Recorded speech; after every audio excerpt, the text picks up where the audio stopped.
Hey dudes and dudettes, it's me, E.H. Ivins, and this is another edition of The Radical Reset, the voice of Antipolitism. Today I want to talk about what's going to seem like two completely separate things, but are really part of the same subject. And the overall subject I want to discuss today is multiculturalism, and within that tent, I want to talk about the California university system abandoning the SAT scores as a precursor to entry into California schools. And at the very same time, I want to talk about the George Floyd killing in Minneapolis and the rioting that is going on there and around the country, particularly in black communities. Now, these two things are directly connected, and I'll make the case, I think, as I go through this. Now, because I don't script what I say, I'm going to try to go slowly for me, because I talk fast, and try to explain where I'm coming from, because this is an extremely important issue, and it addresses the underlying issue of white racism and everything else. So anyway, let me back up. Progressivism, and Kimberly Strassel of the Wall Street Journal, let me just digress briefly, is one of my very favorite writers, says that progressivism is just another name for socialism. And respectfully, I disagree with her, where normally I would take my cue from her. The bottom line is this: progressivism is not another name for socialism. Progressivism is so much worse, because it encompasses within it multiculturalism, which socialism doesn't even address. Okay, so now that being clear, and I know that I'm throwing in what will seem to be disjointed thoughts, but it will all come together, I promise, as I go through this. Okay, so Kimberly Strassel, who does call socialism progressivism, says that this is a problem overtaking the country founded by two groups. One are young people who are ignorant and at least have that excuse, and by older people who are mad for power. And I think that's absolutely true. But the progressives within this country have managed to somehow change the narrative into the place where all of us, even those of us who resist being politically correct, somehow start to buy into some of the broader bullshit and some of the broader agreements that, when I say agreements, societal agreements that we all seem to have somehow, what's the word I'm looking for, accepted, I guess, is just as simple as that, from progressivism. And one of those concepts is multiculturalism. In other words, one culture is equal to another, basically.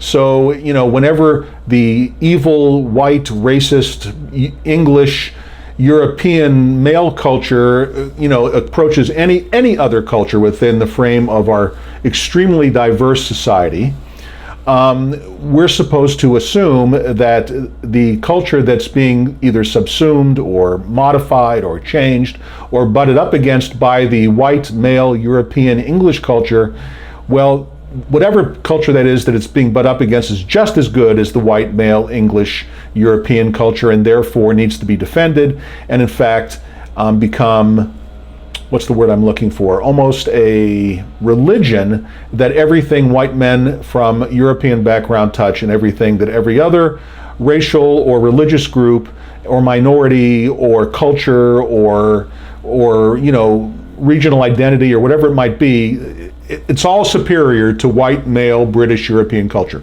Now, that's, and I probably just said that clumsily, but that's, the general supposition is that white male Europeans like me and all of, men like me, and I'm even double bad because I'm a Jew, and since we are secretly behind, through the protocols of the elders of Zion, I know it's bullshit, guys. I know that was invented by the Tsar's secret police to discredit Jews. I'm a Jew, I know. But, a lot of people actually think that bullshit is real, so, I have to at least address it. Anyway, so I have the double whammy of being a white European male of Jewish background, so, some of you will just write me off because I'm a secret conspirator to the Illuminati of the Catholic Church. One has nothing to do with I don't know. It's just so many fucking conspiracy theories.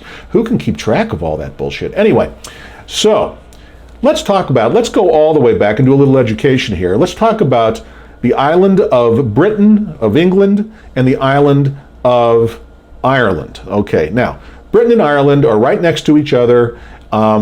In the Atlantic, well, I don't know if that's the Atlantic, the English Channel, the North Sea, I'm not sure which body of water impinges on which.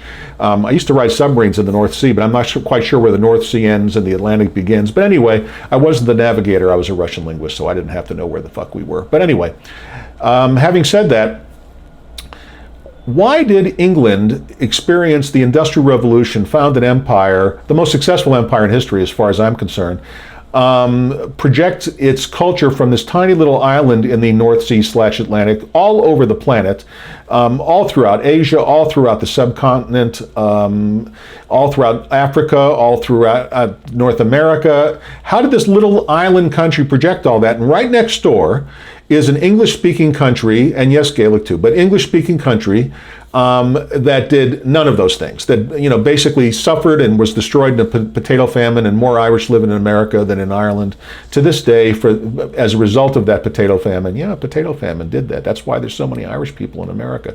But why did Ireland not develop, and why did England develop? Why did England become the empire, and why didn't Ireland become the empire? They both started out pretty much on equal footings. How did Ireland end up divided into North and South, and England end up being Great Britain, and the sun never setting on the British Empire? How did that happen?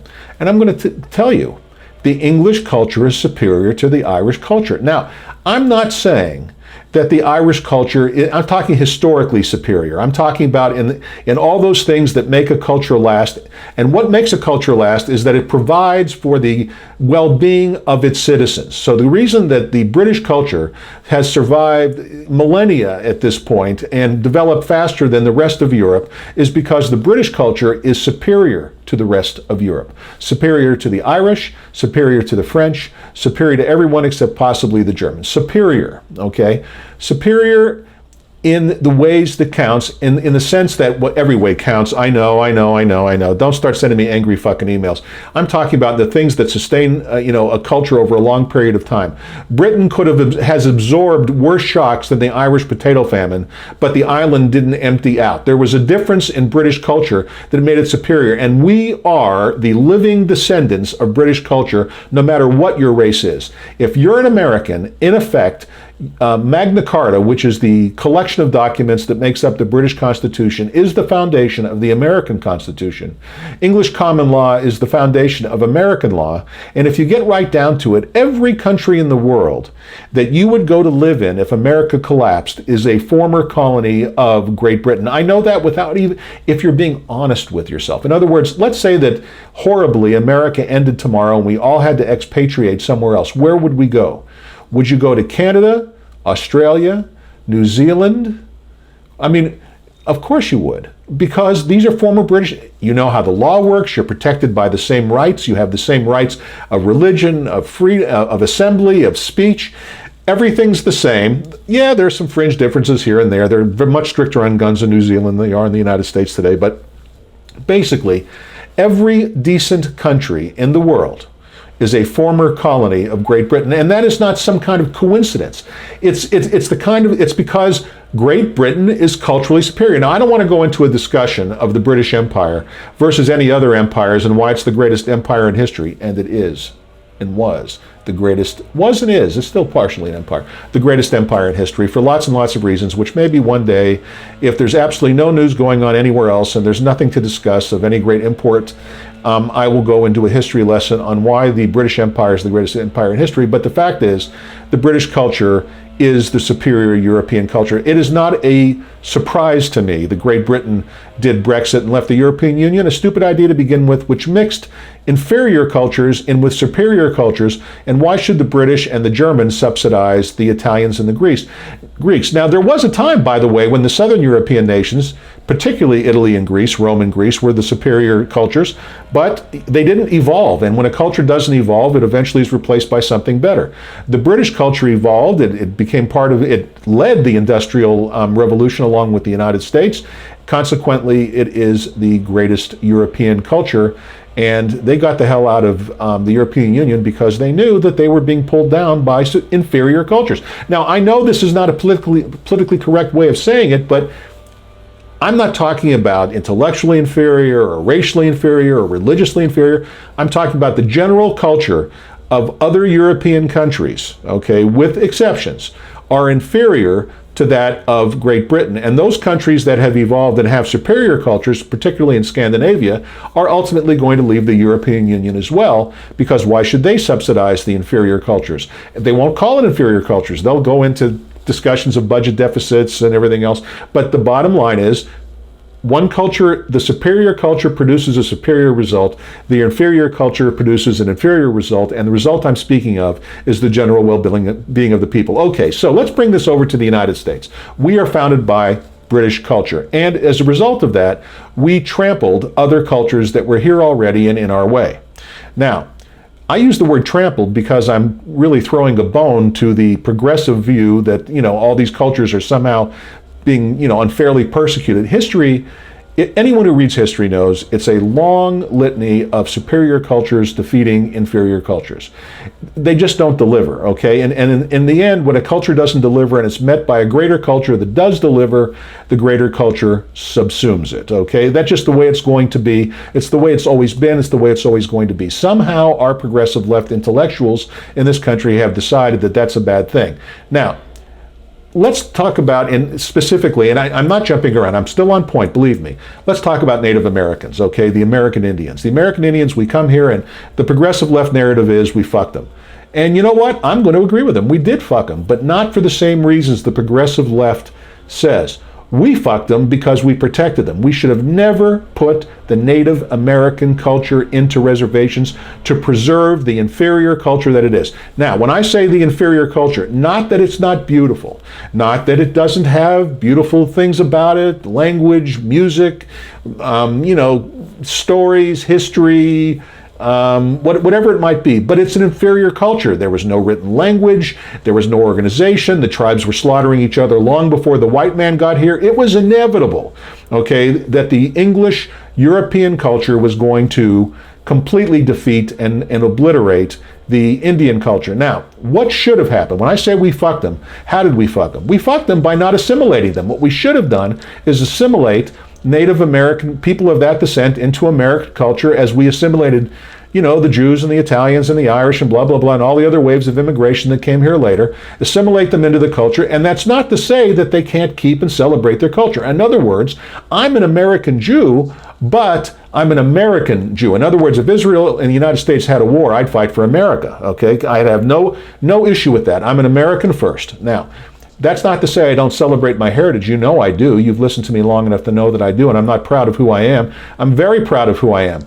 But I am a part of the American culture, the superior culture in my view, and as long as it remains such, I will remain loyal to it. Now, by putting the Native Americans, by and large, on reservations, all we did was freeze them in time in an inferior culture that didn't deliver even before the Europeans got here. In other words, they had high infant mortality, and they lived nomadically, and there was no organized agriculture, and they had no economy to speak of, let alone industrialization, and they'd still be living in tents, if it weren't for the Europeans coming over. Now, you can be some arrogant progressive leftist and say, well, that was the life that they chose. They had no choice. They were born into that bullshit, and they would have never, it doesn't provide, if you were an American of Indian descent, of Native American descent, there's nothing to stop you from being proud of what you are and still acknowledge that the culture you're a part of is greater than the one that it replaced. Not that there weren't beautiful parts. There's no conflict in that thought.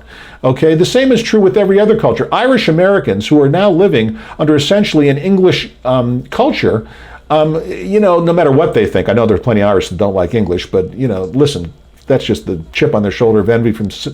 God, am I going to get into trouble with Irish people? I love Irish people. The first girl I ever fell in love with was Irish. Please don't attack me. But anyway, the point is the Irish in Ireland, who by the way have gotten it, and now Ireland is a very progressive, not in the sense of American leftism, like progress, actual progress. Ireland is a great country to do business in some ways better than the United States. But I'm talking about historically, under the timeline up to now, and the Irish who came to the United States lived as English. Now, they could call themselves Irish, they could celebrate Ireland, they could drink Jamesons until it comes out their ears. I grew up in an Irish Catholic neighborhood. The drinking started first thing in the morning and went till late at night. My book, by the way, The Terrarium, which is on Amazon, and you can pick up a copy. I know I just went right into a commercial message. What a capitalist I am, I say proudly. Anyway, I just released The Terrarium. It's a great little novella. It's not a long book. It's a coming-of-age story. And it takes place, basically, in an Irish Catholic neighborhood. So that's what brought that to mind. But anyway, it's a great story. It has every element you could want. Okay, that's enough about that. Pick up a copy. It's a free download, by the way, a free rental from the Kindle Lending Library if you're a Prime member, just like a Radical Reset is. But anyway, where was I? Oh, okay. So the superior culture, the Native Americans tell me they wouldn't have been light years better off in terms of how they live and prosperity and providing for their children and mortality, not to mention juvenile diabetes and alcoholism, which are enormous problems in the Native American community. I know I live in close proximity to many tribes of Native Americans, the Apaches in the White Mountains of Arizona, the Tohono O'odham in the deserts, and they have enormous, the Comanches, Yaquis from Mexico. I have a lot of exposure to Native American culture, and they live terribly on the reservations, and there's enormous problems with obesity, which is also brings on diabetes, particularly juvenile diabetes and alcoholism, and it's a giant fuck job. We should have assimilated them into our culture, and none of that would have ever happened. I'm just telling you, Native Americans out there listening to my voice, had you been assimilated into our culture, no one says you can't celebrate your history. Look at every other culture in America celebrates their history from where they came from, but they all live as Americans, and that's the point I'm making. Multiculturalism has led to, let's bring it to the two subjects I was going to talk about today. What's going on in California with the school system and school system, universities in general, and the Floyd killing. I almost called it a murder, but I'm not going to judge that till the investigation's done. You know, you can't judge something from a video clip. I'm sorry, you can't. It's going to be a lot of investigating, which is as it should be. I am neither on the side of the police nor Mr. Floyd until the investigation is done. Okay, because I believe you're innocent until proven guilty. Silly me, that is part of the English common law tradition. And I really believe that. I'm simply not going to judge. I'm not going to be part of it. But they're rioting in Minneapolis and in other parts of the country. And this is as a result of multiculturalism and the culture of victimhood bred into, when I say bred into, taught from basically seedlingness to particularly youngsters in the American black community, particularly in urban areas.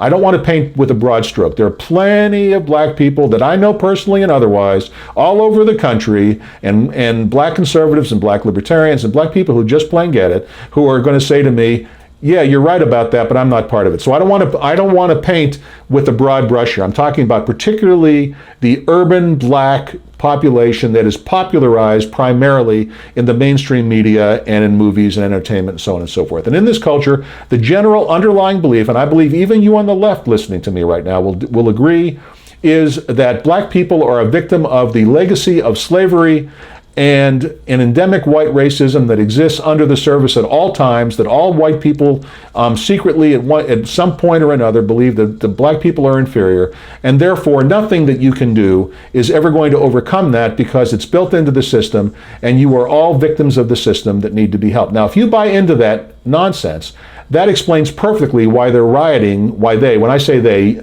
particularly the black community of Minneapolis, and there are white people joining, and I'll get to that in just 1 minute, and people of other racial groups, of course. And I'll get to that in just 1 minute. That's also part of the multicultural story. But anyway, these young black men and women buy into this, and so they become nihilistic. What does it matter? If you believe that you're never going to succeed under any circumstance, if there's no possible way for you to really get ahead because the system is rigged against you because of the legacy of slavery, that this country was built on the labor of slaves, that intellectualism and culture meant nothing. It was all about the labor of slaves, and you as the descendant of a slave are a victim of that culture, and it is inherent that this legacy of slavery is built into your life, and nothing you can do could ever escape it. Then why not burn down your own neighborhood? Because what fucking difference does it make? Why would you take care of where you live? Why would you do anything to improve your life if you believed that you were a victim of a system that you cannot escape from short of violent eruptions of nihilism, okay? And that's what's going on with the Floyd riots right now. It's not whether or not the policeman who caused his death is guilty of murder or not. We'll see. There will be an investigation. We'll find out the whole picture. And, you know, before anyone writes me and says, how could there possibly be mitigation? I don't know. I haven't that's the whole point of investigating. You know, we have forgotten that. Small digression here. Innocent till proven guilty, you know, and if you were on the receiving end, and believe me, I know what it is to be guilty and have to prove yourself to be innocent in reality. I of all people, okay? But having said that, allow the system to work. It's not a perfect system. Nothing a human being ever touches is. But before you rush to judgment, wait. But they're not going to wait in the inner cities because they're nihilistic. And why are they nihilistic? Because they buy into the culture of victimhood, and that is not It is not equal. The American black culture of victimhood is an inferior culture to a superior American culture, but that doesn't mean black people are inferior. And what's very interesting is there was a study done, and there's been more than one study done, of the black children of American servicemen who served in Germany in the Second World War. There were a lot of children, evidently, hundreds if not thousands of children fathered by black GIs who were serving in Germany during, at the end of the war and subsequent to it, during the rebuilding of Germany, who left those children behind. And so these children grew up with their German mothers, their white German mothers, as German citizens. They were black in the sense that Barack Obama is black. He has one white parent. In the sense that Alicia Keys is black. She has a white mother as well, as Barack Obama does. It is not unusual for black people in this country to have white parents. And so that's this group. This is this group of black people who look black. Barack Obama looks black. Alicia Keys looks blackish. I don't know. It just depends. But anyway, the bottom line is, to one degree or another, these kids are black. They're certainly different from the blue-eyed, blonde Germans that they're surrounded by. And what's interesting is, immersed in the German culture, completely absent the slavery victimhood culture of the United States, these now adults and older people at this point, and having their own children, have done just great. Identically to genetically native Germans, to the Aryans, identically. Did just as well in college. IQs are identical. Performance in higher education is identical. Performance in career is identical. Performance monetarily is identical. Lifestyle identical. In other words, taken out of the victimhood culture, black people do just as well as anybody else. It is not a genetic thing, it's a cultural thing. And so the culture must at some point be bent into the American culture. We have gotten away from being a melting pot and have gotten into being like a crossword puzzle of little subcultures that we're all supposed to believe are equally good, but they're not. The second example, and which is directly tied to the nihilism of the Floyd riots, is the case of the California school system. Now look, the California school system has decided, for purely political reasons, to abandon the SAT test in order to get more minority participation in the California university system. I don't want to get into a debate on whether or not you believe an affirmative action move like this is good or bad or otherwise. I want to get into the real results. Now, racial quotas have been practiced in this country, and we disguise them different ways. You can call them affirmative action, you can call them quotas, you can call them, now there's a million ways to disguise it and make it, like complying with constitutional law, but at the very same, we all know we're dealing with quotas, and the results have not been good. So let me use the results of the top of the tower and why this doesn't work out. At Harvard University, and I'm going to use Harvard because it's the most well-known of the Ivy League schools. Everybody knows that Harvard is the best of the best. And yes, I know those of you out there that went to Yale and Princeton and Brown and Penn, poor Penn, they never get any, everyone thinks it's Penn State, they never get any credit as an Ivy League school. Everyone's going to, you all think your schools are just as good. They probably are. Okay, I didn't go to an Ivy League school, don't ask me. But at Harvard, the point is, the average white or Asian student at Harvard scored in the 99th percentile on the SATs, while the average black and Latino student at Harvard has scored in the 75th percentile. Now, the 75th percentile for the SATs is a very strong score. It definitely indicates that you belong in college. In fact, if you read A Radical Reset, the manifesto of Antipolitism, when I get into funding upper education based upon merit, the threshold that I use is the 75th percentile on the SATs. That's a very solid score. But there is a difference between a student that gets a 75% score and a 99% score. For example, in how fast they read and how fast they comprehend. They might be, the 75th percentile kid is plenty smart, but just doesn't pick up basically things as fast, okay? So, but the teachers in the Ivy League at Harvard are teaching to students that they expect to be in the 99th percentile. So when they give enormous amounts of overnight reading, and when they give enormous amounts of writing to do, and enormous amounts of preparation, they expect that these kids are in the 99th percentile to keep up. But unfortunately, because of affirmative action / quotas / call it whatever you want, a lot of black and Latino kids are admitted into Harvard that simply don't belong there, and they don't graduate. Currently, 50% of minority students in the Ivy League are on academic probation, and most of them will not graduate. Less than 50% will graduate. Now, let me ask you a question. And this is where, now, Here's how a leftist would look at that. Well, we've got to dumb down Harvard. We've got to slow down so these people can do better at Harvard. But that produces mediocrity. What kind of a fucking fucked up solution is that?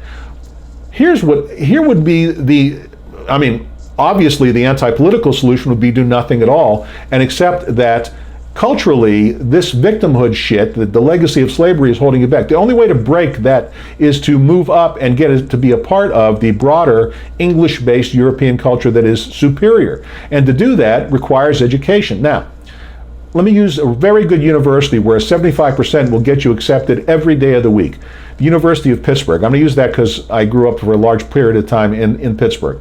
University of Pittsburgh, Pitt, is a top-tier school. It's not Ivy League, but it's top tier.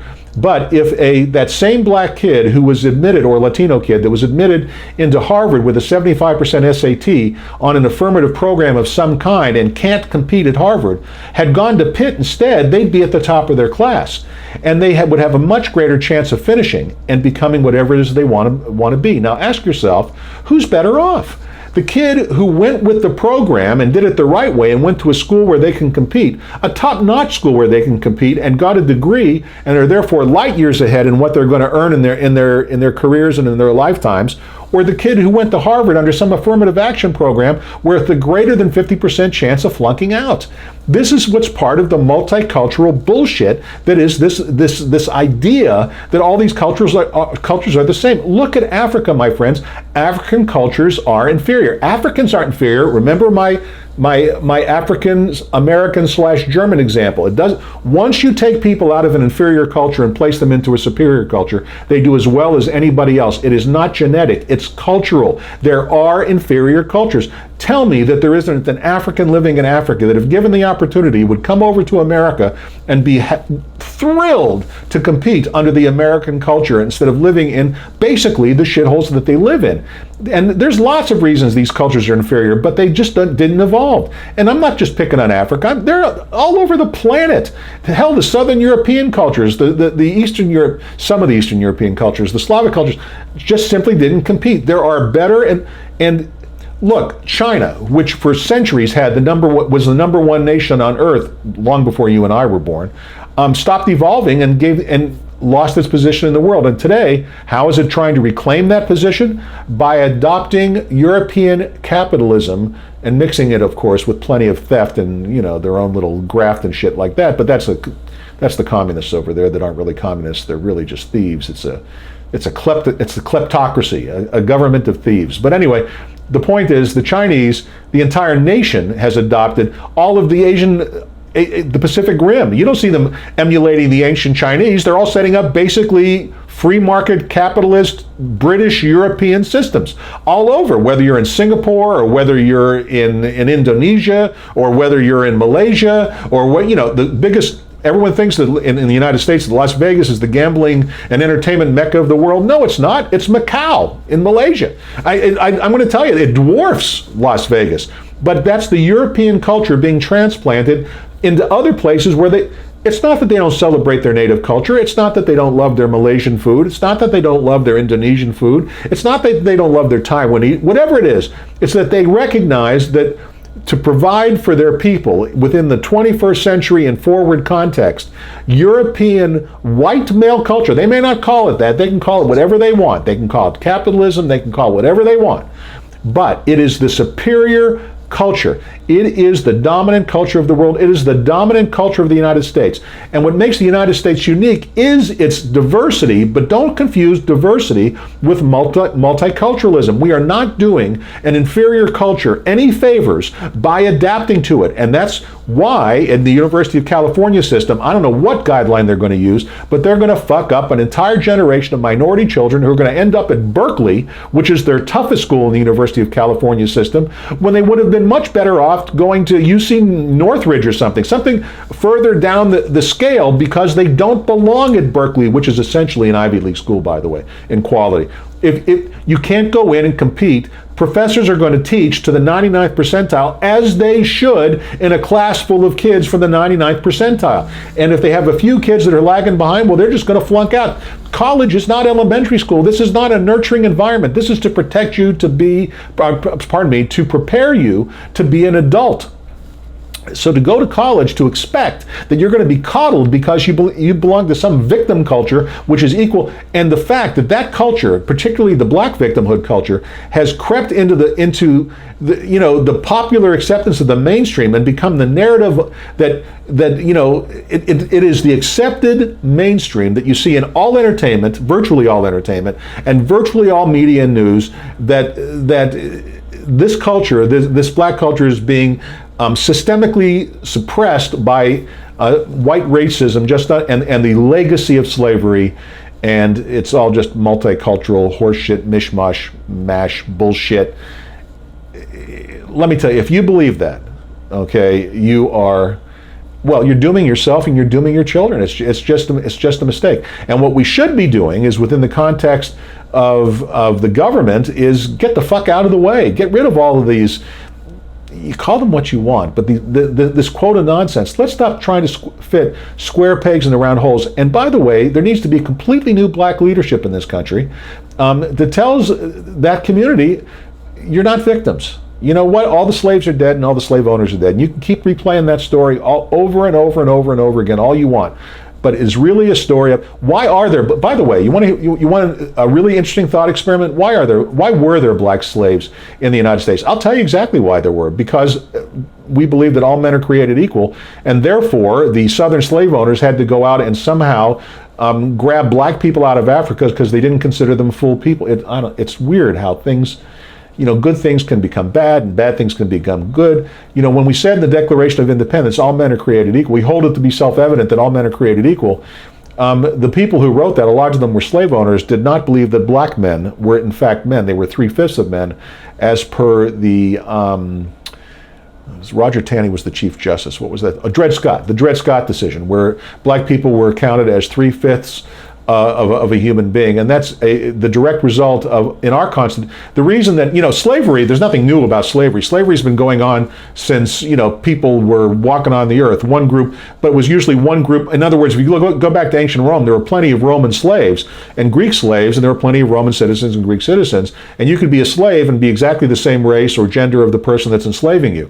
But what made it different in this country is we enslaved an entire race, and we enslaved that race because white people at that time viewed black people as 3/5 of a human being. I don't know why I brought that up, other than to say that all the people that believe that bullshit are dead. They're dead. And to keep replaying that story, it would be like, right now I'm taking Rosetta Stone German, refreshing the German that I took in high school, and I love Germany and I love the German language, but I'm a Jew.